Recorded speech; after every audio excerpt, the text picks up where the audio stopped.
Entramos en la recta final. Muy bien, sí, señor. Don Francisco. Gracias, Agustín. Don Alejandro le veo muy activo. Nada, es que hemos acuñado aquí un término antes, la jaleocracia. Tú montas jaleo y cuanto más jaleo organices... Hay un compromiso ya entre Andrés y Alejandro. Tenemos ya firmado, vamos a hacer un diccionario de Alejandro Sánchez. Crujete, efectivamente. Crujete, jaleocracia. Crujete atiende a las siglas del sindicato armado del Partido Socialista, Crujete. Hay dos términos. Y la jaleocracia. Cuanto más jaleo forme, pues más posibilidad tienes tú de hacer valer tus pretensiones, ¿no? Eso ya lo dijo Discépolo en 1908, compositor de tangos. El que no llora no mama. No mames, el que no afana es un gil. Bueno, me gustaría, Fran, hay una pregunta. A mí me pararon el otro día por la calle y dice, Agustín, ¿qué es eso de las cámaras? ¿Qué ha pasado con la Cámara de Cuentas? Explícanoslo, por favor. Bueno, la Cámara de Cuentas, a grandes rasgos, lo que ocurre es que ve que hay una... podemos decir implicación, ¿no? Ya importante, o por lo menos que afecta a la etapa en que, etapas políticas activas de José Antonio Griñán con un puesto importante en la Junta de Andalucía, más que nada con su labor de consejero en el área económica de la Junta de Andalucía. Le afecta directamente y también a la figura de Manuel Chaves. Quiere decir con esto que podría haber ya un cambio sustancial también en toda la investigación que se está generando en torno a los expedientes de regulación de empleo. Esto, unido también a algo importante desde el punto de vista del análisis que continúa haciendo la juez Mercedes Alaya de lo que ella califica incluso como escasa, por decirlo de alguna forma suave, implicación y forma de facilitar datos que pueden ser sensibles para la investigación por parte de la Junta de Andalucía. ¿Qué ocurre? Que la propia Susana Díaz, personaje emergente en el PSOE andaluz, se encarga de decir que el Partido Socialista es el principal responsable de depurar responsabilidades y de que saliera a la luz del caso de los ERE, que manda narices, y existe también diversas opiniones al respecto sobre cuál puede ser el futuro inmediato del propio José Antonio Griñán. Antes de las elecciones, justo antes de las elecciones, con Antonio Sanz sentado en el puesto que hoy ocupa Alejandro Sánchez, le preguntábamos al propio Antonio Sanz si iba a llegar indemne José Antonio Griñán a las elecciones. Evidentemente llegó indemne, sin mayores problemas se presentó, no ganó, pero es hoy día el presidente de la Junta de Andalucía. Pero habría que ver cuál es el escenario de los próximos meses para el propio Griñán. El informe de la Cámara de Cuentas, el que le falta ser aprobado de forma definitiva por el Pleno, es demoledor. O sea, no hay otro calificativo, es demoledor. O sea, yo lo he leído gran parte de esas más de 70 páginas del informe y es demoledor porque además deja muy claro y argumenta muy bien legalmente muchas de las cosas que decía y que ha dicho durante todo este tiempo la juez instructora del caso, Mercedes Alaya, en todos los autos que se han ido trascendiendo desde que se inició el caso. Y sí es cierto que ahí apunta una implicación del presidente de la Junta y del expresidente Manuel Chaves y por supuesto de más miembros del Consejo de Gobierno en varios sentidos. En uno de ellos, y a mí me parece el principal, pues que José Antonio Griñán fue consejero de Economía y Hacienda entre 2004 y 2009. ¿De quién dependía la intervención? De José Antonio Griñán. La intervención hizo un informe de fiscalización, podríamos llamarlo, para que lo entiendan los que nos están viendo, digamos, habitual, ¿no? Un informe de fiscalización, el normal, ¿no? Sin embargo, no se abrió lo que era más importante, que era un informe de actuación.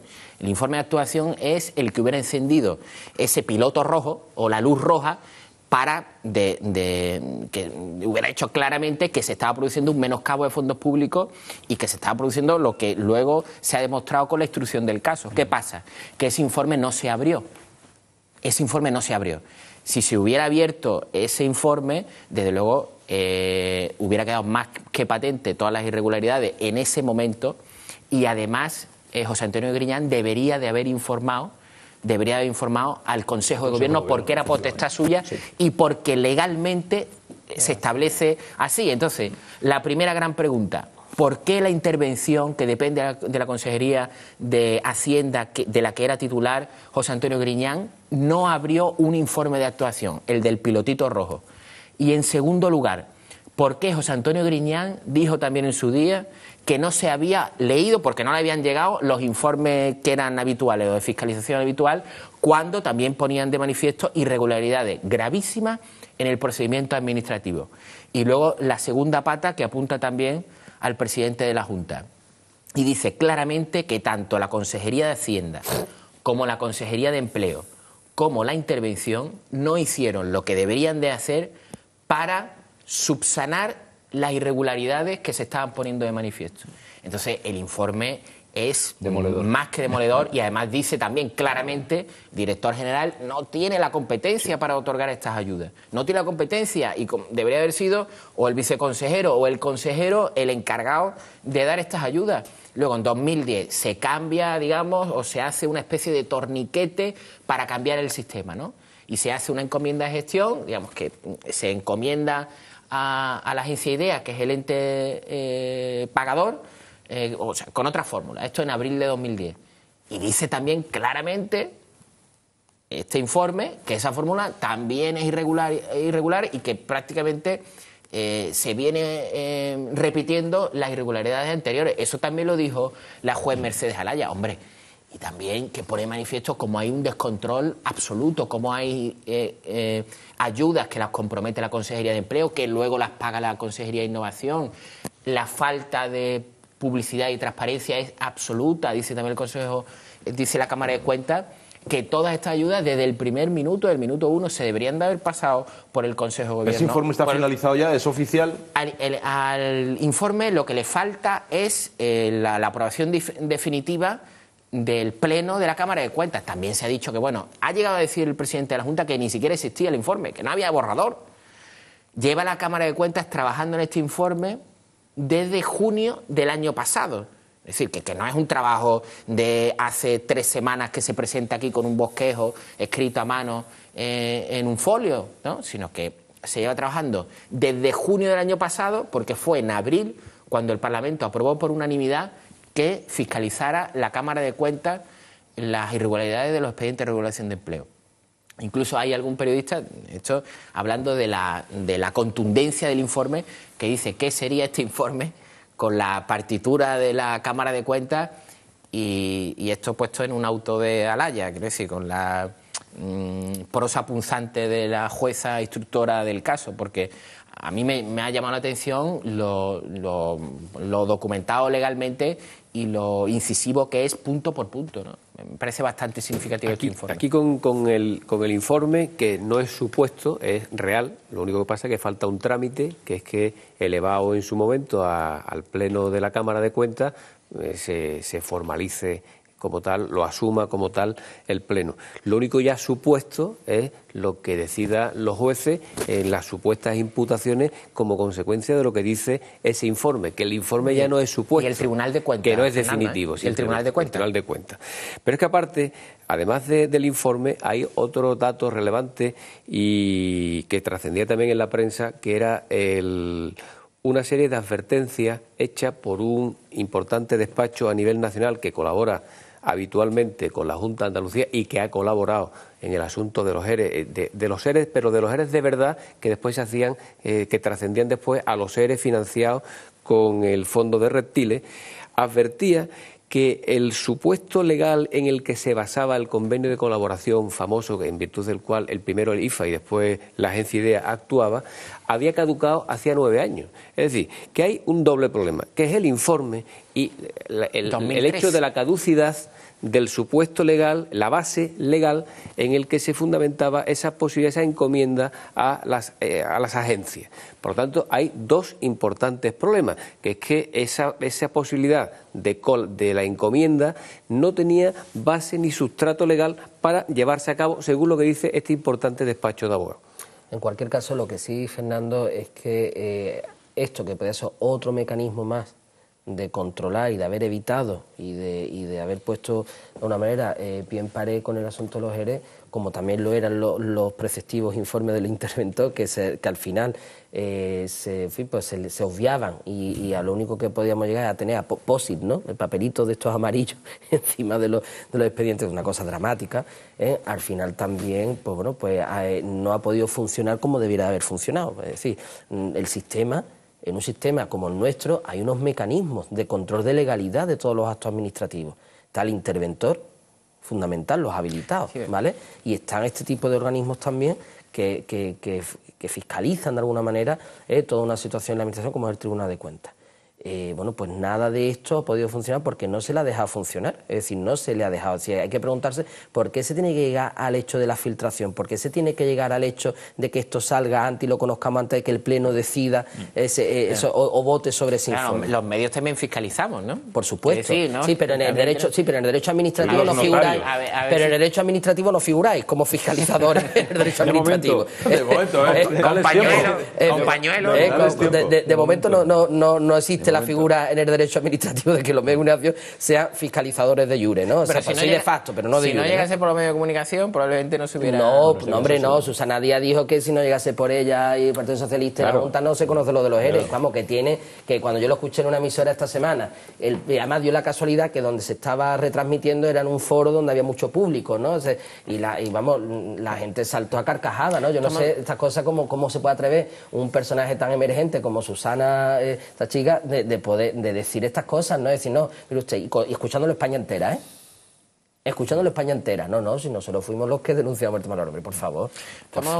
Una postilla a lo de la intervención general, Alejandro, porque yo creo que también esto nos debe hacer recapacitar sobre la figura del interventor general. Es la máxima entidad fiscalizadora de la administración andaluza. Absolutamente. La máxima. Absolutamente. Y, hombre, yo creo que la designación de la máxima entidad fiscalizadora de la Junta de Andalucía, esto como igual ocurre en otras comunidades, probablemente no me conozco en detalle la normativa de otras comunidades, pero tiene que ser parecido. No puede ser un cargo de libre designación y no puede ser... Discúlpame. Claro que sí, Alejandro. Discúlpame, los habilitados nacionales no son por oposición y sus plazas son obtenidas por oposición. Claro. Y hay un concurso público por oposición. Claro que sí, porque es funcionario. Claro, es un cuerpo independiente de funcionarios. Justamente. Pero ¿de quién depende el interventor general de la Junta de Andalucía? ¿Consejería de Hacienda? ¿Sí o no? No, vamos a ver, como el interventor de un ayuntamiento depende... Orgánicamente depende... No, pero... Sí, pero creo que hay que reforzar, Bueno, tú le quieres dar ese plus de independencia, no está mal. Y blindar la figura del interventor. Te compro la tesis. Pero además, ¿por qué? Porque además lo hemos visto con el anterior interventor, Manuel Gómez, en la década 2001, 2010, 2000-2010... Al final, las vinculaciones tan claras con el Partido Socialista. Es que una cosa... No se puede buscar. Pero los interventores dependen, orgánicamente, dependen casi en todas las administraciones del Departamento de Hacienda, orgánicamente. Pero ojo, tú estás hablando de una tesis que yo la compraría, ¿vale? Yo la compro. Pero, ¿qué haces? ¿Creas un cuarto poder, un quinto poder dentro de la administración? Es muy difícil gerenciarlo, La idea es buena. Dejad de meter una llamada. Dejadme meter una llamada, ¿vale? Ir pensando otra vez en los argumentos y ahora volvemos a... ¿Vale? Extraordinario. Dale. Tenemos a alguien al teléfono, vamos a escucharle. Mira, tenía subid un poco más aquí, por favor. Le pusieron un chifrente y mi hijo se arruinó. No tenía ni para pagar los impuestos que debía Hacienda hasta de callarse. Entonces, pobre, ha tenido que traspasarlo tirado. Está de paro. Se ha colocado en una empresa haciendo contrato para las empresas que hay de cosas de los trabajadores. La empresa lleva 2 meses y no la pagan, ni un duro la paga la empresa. Y él con el coche gastando gasolina, como yo le digo, pero hijo, espabilate mi vida, gastando gasolina y no le han pagado ni una chica. Y ahora se encuentra, porque él era autónomo, en el paro, sin nada, ya pagando una hipoteca con sus hijos, su mujer enferma, y este es para volverse loco. Yo no sé dónde vamos a llegar. Y los ricos robando. Pues el caso de una andaluza que habla de su hijo y de los problemas que, bueno, pueden ser el ejemplo de tantos cientos de miles de andaluces, ¿no? Sí, caldo de cultivo, desgraciadamente, Agustín, para las triquiñuelas que se utilizan muchas veces por parte de algunos, ¿no? El hacer una serie de Los promesas desalmados, ¿no? a la hora de contratar, primero el hecho de contratar siempre mediante contrato mercantil, ¿no? Bueno, pues este muchacho pues seguro que habrá tenido que darse de alta en el régimen especial de autónomos, pagar su cuota como autónomos, empezar a trabajar con la mayor de las ilusiones para llevar ese dinero a casa y al final encontrarse con que ni lleva dinero a casa ni le pagan ni siquiera esa gasolina, ¿no?, que él habrá utilizado. A mí me surge una pregunta. Alejandro, ¿qué paciencia o qué límite de paciencia tiene el andaluz y la andaluza? Bueno, yo pienso que los andaluces, en fin, no quiero ser alarmista, ¿no?, pero la situación en Andalucía se está poniendo, como en el resto del país, muy extrema, y en Andalucía la gente no es de todo comer. Lo único que pasa es que los andaluces tenemos una manera de ser también que no nos gusta a lo mejor del todo el conflicto, y ahí ocurre que la paciencia se está canalizando por la emigración. Yo invito a que en la próxima tertulia nos traigamos los datos de la migración andaluza. Está volviendo otra vez a emigrar la gente a Francia, a Bélgica, pero ojo, a hacer la vendimia, a hacer de peonadas en el campo, pero eso está ocurriendo, ¿eh? Pueblos enteros de la provincia de Cádiz, que evidentemente por razones obvias pues lo conozco, pueblos enteros que están desertizándose temporalmente, incluso algunos hasta definitivamente, porque se va la gente a emigrar para buscar respuesta a su economía. Yo pienso que la paciencia se está canalizando por la emigración. Y gente de toda clase y condición, ¿eh? Claro. Es decir, no solo la emigración de mano de obra para la vendimia y mano de obra para la agricultura y tal, no, gente también que se forma aquí, oye, que le hemos pagado con nuestros impuestos, que hacemos un esfuerzo los andaluces por formar a estas personas y que luego no tienen una posibilidad laboral y se están yendo al extranjero a emigrar para buscar oportunidades. Y Andalucía, el tema de la emigración, y un dita lo deberíamos poner aquí, porque perdemos unas cosas se ganan, ¿no?, pero en otras grandes perdemos. Es decir, gente que de pronto esté preparada, el conocimiento que esas personas adquirido porque lo hemos pagado entre todos, al final ese conocimiento se lo está, no es que yo sea no es que esté contra Alemania, no vaya a pensar que eso es así, pero luego está lleno Alemania ahora mismo de jóvenes ingenieros, de gente que hemos preparado aquí, que se lo están llevando para Alemania. Pero es que Alemania propone incluso ofertas para 200, 300, 500 profesionales españoles, claro. Además con una remuneración muy interesante, y eso en estas condiciones que estamos viviendo ahora mismo en España, en Andalucía, lo que hace es abrir la puerta, por lo menos de la ilusión, a todas estas personas que dicen, oye, me voy, nos retrotraemos 50 años antes, años 60, pleno auge de la emigración en España, pero fíjate qué pena, ¿no? Antes era la fuga de talentos y ahora es la fuga de talentos más la fuga de mano de obra, pero obligados por la subsistencia. Yo el drama, en todo caso, el gran drama no lo veo en el ingeniero que se va a Alemania o el ingeniero que se va a Japón o se va a donde. El gran drama es lo que dice Alejandro, pues gente que se está yendo a la vendimia, que está cogiendo el latillo y que se va a la vendimia o que se va a mí, hombre, incluso me puede parecer en algún aspecto, aunque esto pueda chocar, casi positivo, que una parte de la formación y luego de los primeros años laborales pues se hagan fuera del país. Distinto es cuando uno lo hace por exilio obligatorio, porque necesidad. Claro, por exilio obligatorio, porque no hay que olvidar que aquí en Andalucía todas las provincias están por encima del 30% de paro, y en el caso de Cádiz creo que es un 35 junto con Almería, que son las dos provincias de España que tienen más paro de toda España. Pero creo que el gran drama es que la gente se está yendo igual que en los años más duros de España después de la posguerra, ¿no? Pues se está yendo pues a eso, a hacer labores de limpieza, a hacer cualquier cosa. Y Alemania necesita mano de obra, pero necesita mano de obra cualificada, ojo. Así es. Cualificada. Y que sepan hablar idiomas y que sepan... Pero yo le voy a poner un ejemplo real. Pocos segundos porque nos queda un minuto y pico. Y quiero meter la agenda cultural de fin de semana con Alejandro. El ejemplo entonces lo posponemos para la próxima semana porque es largo de contar. Bueno, pues Fernando, como vienes todas las semanas, tenemos la suerte de tenerte aquí. Ya abrimos agenda cultural. Por favor, que ponga aquí publicidad, patronato de la provincia de Cádiz, de turismo de la provincia de Cádiz. Pero hombre, lo que sí que yo este fin de semana recomiendo a las personas que nos estén escuchando, que vayan al campo de Gibraltar a tomar chicharrones de los barrios. Oh, qué rico. Chicharrones de los barrios, y que después de tomar chicharrones de los barrios, productos gastronómicos de primer nivel, se vaya, un momento, señores, tienen que irse a disfrutar de las playas de la Alcaidesa en la línea de la Concepción. Y ahí me tenéis que permitir que haga patria chica. Playas extraordinarias, las de la Alcaidesa, para que vayan a disfrutarlas todos los andaluces y gaditanos. Chicharrones y Alcaidesa. Y porque es un gran plan. O sea, después te vas a la playa y luego a la hora de tomar tu tapita, a pocos kilómetros, te vas a los barrios, te vas a Palmones, y allí pues disfrutas de un gran plan. Un gran plan para el fin de semana para todos los gaditanos y para todos los andaluces. Pero lo del primer nivel es porque es la primera parte del cerdo o porque es la calidad extrema. No solo porque, te voy a decir una cosa, no solo porque es la primera parte del cerdo, justo, sino que además no conozco a nadie que haya probado un chicharrón de los barrios y que no haya repetido. Alejandro Sánchez, gracias. Por eso, Fernando, muchísimas gracias, como siempre. Hasta la semana que viene. Andrés. Yo voy a proponer un plan sevillano, pero después de lo que ha dicho Alejandro ya es que no me atrevo. Sí, rápido, macho. Que no me atrevo, es que la ha pintado también. Que te va a venir a la línea. Cualquiera de las 8 provincias tiene... Cualquiera. Protagonismo este fin de semana. A Palmones, Agustín. A Palmones. Venga, vamos a repetirlo. Nos vamos. Feliz fin de semana. Cuidaos mucho, cuidado en la carretera, sobre todo, y el lunes nos vemos a las 6:30 aquí. Hasta luego, Andalucía.